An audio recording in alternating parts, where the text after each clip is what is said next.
and welcome back to my YouTube channel. I hope you're all having the best day ever. Thank you so much for clicking on my YouTube channel video today and on my video...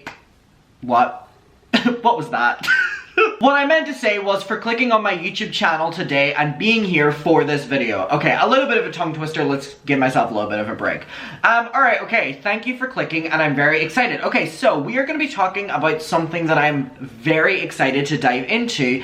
And it is a continuation of a video that I filmed possibly a week ago, and it was David Dobrik speaking out and apologizing to Jeff Wittek and speaking about the excavator. Finally got the word of that device in my knowledge.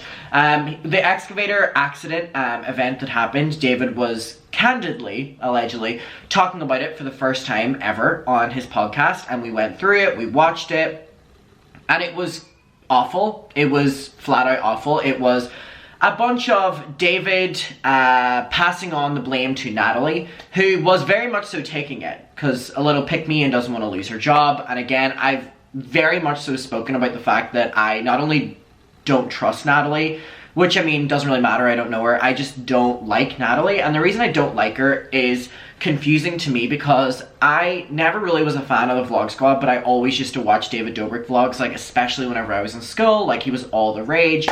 And so whenever I would watch his vlogs, I always, you know, liked Natalie. And then the more that I've learned about David and the Vlog Squad, the more that I read into, you know, the SA claims, the more that I read into the mistreatment of just like the crew, as in their friends, the more I realized how much of that came back to Natalie. Like, Natalie is David's assistant. She's the one that sets up all the pranks, or if she's not setting them up, David is setting them up, like he gives the idea and she makes it happen. That is literally her job. And also, in terms of the story that came up from Hannah about Dirty Dom, there were so many moments where David would tweet for girls to come over to their apartment because they were filming a vlog, and Dirty Dom was always there. And I know specifically in some nights they were looking for like 20 girls, or like they would always tweet out or put on their social medias like for people to like come to their apartment, and whether they would let them in or not is all alleged. However, there were a couple vlogs where they would film outside of their apartment window. I wonder if any of you like OG watchers of David will remember this, where they will film and there's like a line of fans outside that they're looking down from their balcony, and they're making a joke that look at these people waiting, or look, they all showed up.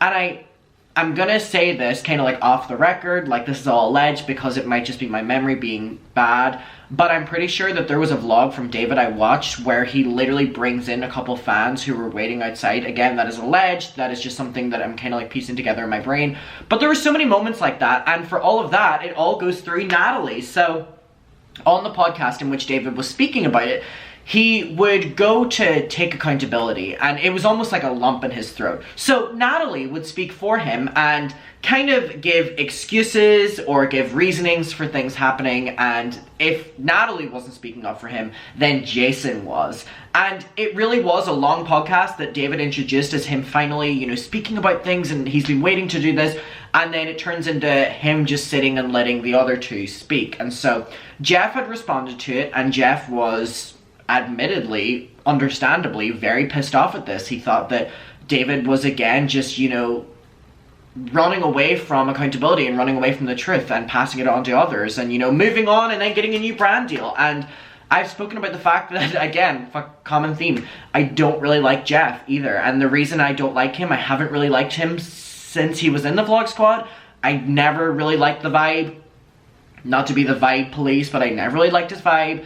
And then whenever he was, you know, in the excavator situation, I felt so bad for him, and then he went on frenemies, and I was like, oh, I really don't like this guy. And then I've just seen so much aggression from him on social media since this, and so many moments where he will be aggressive and then say, do you know who you're fucking with? Like, I went to prison, and it's just like, it's not my vibe. But all that being said, in this excavator incident, I have nothing but support for him. I don't like David, I don't like Dom, I don't like Natalie, I don't like Jeff, like I don't, but I can look at the situation and I can be like, okay, Jeff was done dirty and his friend is running away from the responsibility of acknowledging it and also allegedly paying the hospital bills, which was what Jeff wanted instead of suing him and all like this. He just wanted David to pay for the hospital bills and he wouldn't, you know, ruin his life. And apparently David didn't even do that, so now Dom and David are, you know, off the hook with it again. and Jeff is coming back and speaking up, and I think he has every right to. So these clips that I'm going to be watching, Caroline, Frenemies Room, posted them, and I'm very grateful. So they are just different moments from Jeff's podcast in which he was responding to David. So we're going to go through this, and we're going to talk like always. Here we go. Your side of it, and it's good. Speak your truth, At the end of the come day, on, like, bro. Come none on, of bro. this. I don't even give a fuck, because I know this guy's a piece of shit, but it's just seeing Jason sit there and let him lie to him, and it's like, bro, these people just don't give a fuck about nothing but money from fame and clout from David, that they're willing to just sit there and let anything happen. You know, It's important to note as well that Jason and Jeff were actually really good friends. Like, not just, you know, David and Jeff being like YouTube friends or friends on camera. Like, Jason and Jeff had a really good kind of off camera, from what we know, relationship. honestly think he'll see this and, you know, Oof. really appreciate this. Bro, that's not even the real Jason. That's him. I think he will, because I do. And Jeff, if you're watching, And Natalie's sick fake laugh you just aimed at Maxwell. You fucking gotta be. truth in your side of it, and it's good. Speak your truth, At the end of the come day, on. All right. Come None on. of Now, this. it is important to note that I can very understandably know why Jeff is really getting pissed off at Jason in this, and it is because I would almost say that the relationship from an outsider's point of view with Jason and Jeff always seemed like a very, like, fatherly one, you know, like, Jason was always, like, taking care of him, so for him to obviously see Jason come on the podcast and kind of gaslight Jeff that David wasn't in the wrong and David's trying his best is really evil, and again, I guess all of them have no, like, moral compass, but we have more. I didn't even know he said a joke about me until I asked Jason. I was like, So this was about the roast of, was it Bryce Hall, I think, in which a lot of YouTubers went up and they roasted each other, and Jeff made an issue that there were many jokes about the excavator and eyes and stuff like that, because Jeff's eye was, you know, seriously affected by this in his brain and skull. So there were jokes about that, and Jeff said that he made jokes about David that David got the producers to cut out of the show, which I fully believe. So David says that that would never happen because he didn't know the script and he doesn't know whatever. But Jeff literally shows a clip of David at the roast event, sitting with his laptop, laughing, making notes about what to allegedly cut out and what to allegedly keep in. It's like he has this weird just power over everyone within the space. And keep in mind, there were really big influencers there, and it seemed like David was like the top dog, and then Natalie taking notes beside him. So this is Jeff responding to the fact that they can make jokes about him on that special, but Jeff can't make any about him. cut anything out about me. And the joke was, David has a new show on Discovery called Discovering David Dobrik, and the only thing they're discovering there is that David's gay. Which is like, good joke. I mean, One, Jason said that he never even saw the road. David was there with his laptop fucking taking notes. Look, like he literally has David at the event taking notes, in which David said that he was almost basically just there as like an audience member. Give it a rest. Like, we're not stupid. I know he's tried to pass so many things off as just us being stupid and maybe twisting the words a bit so that we won't notice, but this is just so painfully obvious. Sees every edit. He oversees everybody's thing. Jason has to go through him to get approval of what jokes are left in. I think one time there was like an Alex. My God, Jason, have some respect for yourself. Like, Jason is nearly 50, and he is such a lapdog to, what, a 20-year-old, 23-year-old, 21-year-old? Like, Jason, is the money and clout that worth it? Because you're now losing your best friends over it. Joke or something, but that he made him cut from the last roast because he didn't want to mention it because he copies his style of videos at the time or whatever. Enough with the bullshit. I fucking like doing these videos, man. Let's just address every lie at once. You got Jason in the car video explaining the roast. David doesn't even watch my videos. He hasn't even seen it. He hasn't even seen the roast. Then you cut to the roast and David's in the audience laughing. Every time a crane joke comes or an eye, it cuts to him. You leave all those in. But making lists, okay, this shit's too far. I'm in hot water. This is going to get me canceled. And Natalie's next to him. Jot that down. I didn't even know. I hate to say it, but Jeff is making perfect sense here, and I think everything he's saying is completely valid. Like, completely valid. And he is being silenced because David has a lot more power, so of course that would make you angry. We have this one. Tell because it's just so embarrassing for you, David. But you told everybody you were depressed back then. We have a group text. You told everybody you were going through stuff and you just wanted to meet up and talk and get everybody back together. At that time, I was trying to forgive. My mother's a Christian woman. She told me the only way to move on is to forgive. I wanted to go there and talk to you. You sit us all down in a circle and you say the same shit you started this video off with, that bullshit pitch. Guys, I love just making videos and making people laugh. It's so bad that people are starting to pick up that that is how David starts any form of addressing criticism, that he's just a little boy with a camera, and even his best friends are picking up on it now. And a lot of you two have.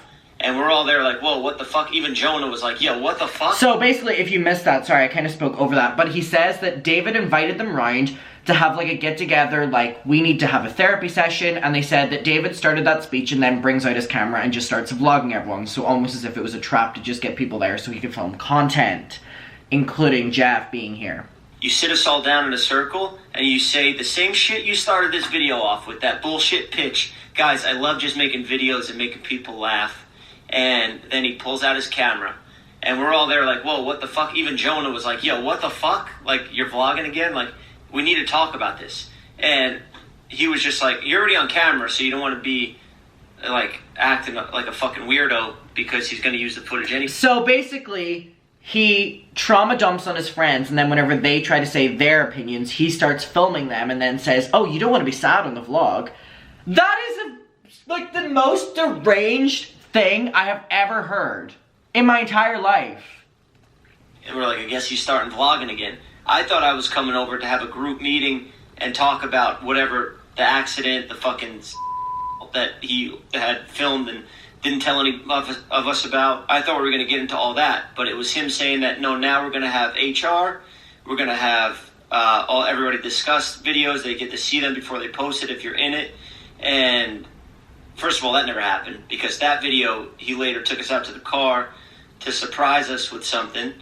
And Natalie, you know the surgeries. You're in the email threads. We deal with you, and you sent this off to this bullshit insurance company. You know exactly what's going on. If you're paying attention, if you read your email, I don't know what your career is now, but you know when my surgeries are. You guys know when you booked that trip, and you take me out to the car, you put a camera in my face with Todd and Scott, and you have us all react. A surprise. This is my comeback. Logan Paul goes and gets canceled. He takes 6 months off, comes back with a charity video for suicide awareness. Even at that time, he got hate for it. But it was a better move than a $1 million influencer Hawaiian vacation.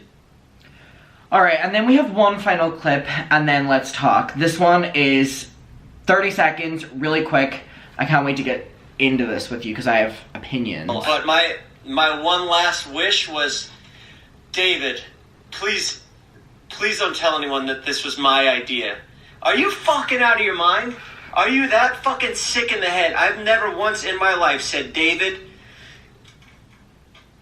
I know I might die right now, but if I die, make sure nobody ever knows that I asked you to smash my head into the crane. You sick sociopath fuck. Nick Skull. But we need to talk. Alright, okay. I'm so over David Dobrik getting to do all this to people, random strangers, doesn't matter who they are, his best friends, his fellow collaborator YouTubers, his fans, do all this stuff, and then even the worst of the worst controversies, he is able to just ignore it and come back. There's not many YouTubers who can do that. James Charles tried it. Look how that turned out. He's never been worse in terms of his, well, in general. He's never been worse in terms of views. He has like 20 million subscribers, maybe more, 25, and he gets like 1 million views or less on a video. Now, whenever you have that amount of subscribers and, you know, you post your comeback videos and they're getting less and less views, people are not here for it anymore. With David, there never seems to be a shift ever, which means that he has this cocky personality that he uses against his fans, uses against his friends, YouTubers, everything. And we're seeing him do it here with Jeff. So apparently he still has not paid the hospital bills, which was the one thing that he had to do that would stop him being sued and probably having to spend so much more money. And also, so Jeff is now talking about the fact that in the apology video for it, David is basically just saying that Jeff wanted him to do the accident, so, you know, he can only take so much responsibility for something that Jeff was also a part of. Like, there's just never a case where we're going to get through to these people. And it's like, I wonder if the social medias that house these people, like YouTube and TikTok, and all, like, think about that these are the creators at the top of the platform, not asking for deplatforming, not asking for restrictions, repercussions. I'm just like, I wonder if they have those conversations where they're like, wow, the power in which we've given this person has turned them into a very scary person who has nearly ended their best friend's life. Like, kind of things like that. Or in James Charles's case, not to bring it there, you know, oh my god, we gave this person so much power and look what they're doing with it. I wonder if they have those conversations. Like, what do you think? Anyways, I love you. I'm here for Jeff continuing to speak out. I would love to know your opinion on this below. Thank you so much for watching, Mucker, and I will see you in my next one, and bye. Mwah.